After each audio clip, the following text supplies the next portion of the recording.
আত্মহত্যা বা সুইসাইড করার যে ভয়াবহতা আছে, যে যেভাবে নিজেকে ধ্বংস করবে, সে মৃত্যুর পরে তাকে ওইভাবেই কষ্ট দিতে থাকবে। কাজে মৃত্যুটা সমাধান নয়, বরং মৃত্যু নিজেকে এভাবে ধ্বংস করা, সুইসাইড, এটা কোনো সমাধান নয়, বরং এটা আরও বড় ধরনের একটি সমস্যা তৈরি করছেন। দুনিয়াতেও আপনি অশান্তিতে ছিলেন, পরকালেও নিজের অশান্তির রাস্তায় আপনি খুলে দিচ্ছেন। পাশাপাশি আমরা যারা আছি, আমাদের সকলের প্রতি উদাত্ত আহ্বান থাকবে, কোনো মানুষকে দুশ্চিন্তায় দেখে তাকে আমরা ওই অবস্থায় ফেলে রাখবো না। আমরা অনেক সময় দেখি স্বামী স্ত্রীর সামান্যতম দ্বন্দ্ব, তখন স্বামী রাগ করে ফোন বন্ধ করে দিচ্ছে বা নাম্বার ব্লক করে দিচ্ছে, কথা বন্ধ করে দিচ্ছে।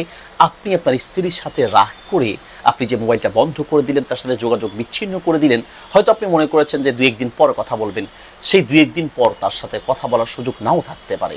আবার অনেক ক্ষেত্রে এরকম হয় যে অনেক স্ত্রী স্বামীর সাথে রাগ করে ফোন বন্ধ করে দিচ্ছে, নাম্বার ব্লক করে দিচ্ছে বা বাড়ি থেকে বের হয়ে যাচ্ছে। তো আপনি তখন বোঝা উচিত যে এই সামান্য সময়ের মধ্যে বড় ধরনের দুর্ঘটনা হয়ে যেতে পারে।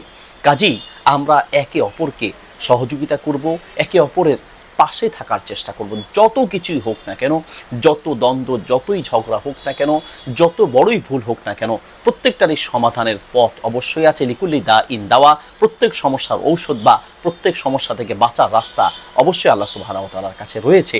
কাজেই আমরা সেই পথ খোঁজার চেষ্টা করব, একে অপরকে দূরে ঠেলে দিব না, কোনো দ্বন্দ্ব বা ঝগড়ার কারণে একজন আরেকজন থেকে দূরে সরে যাব না।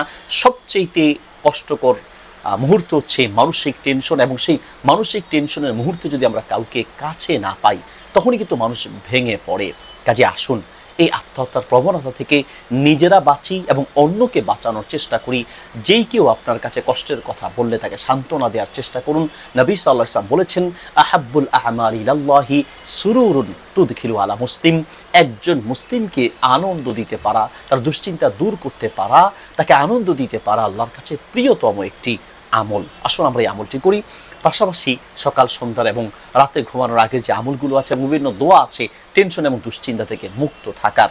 আল্লাহ নবী সাল্লাল্লাহু আলাইহি ওয়াসাল্লাম যখনই টেনশনে পড়তেন তিনি দোয়া করতেন, আল্লাহুম্মা ইন্নী আউযু বিকা মিনাল হাম্মি ওয়াল হুজনি ওয়া আউযু বিকা মিনাল আজজি ওয়াল কাসাল ওয়া আউযু বিকা মিনাল বুখলি ওয়াল জুবনি ওয়া আউযু বিকা মিন গালাবাতিদ দাইনি ওয়া কাহরির রিজাল।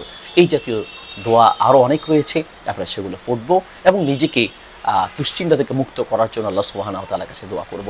জাযাকুমুল্লাহ খাইর। ওয়াসসালামু আলাইকুম ওয়া রাহমাতুল্লাহি ওয়া বারাকাতুহু।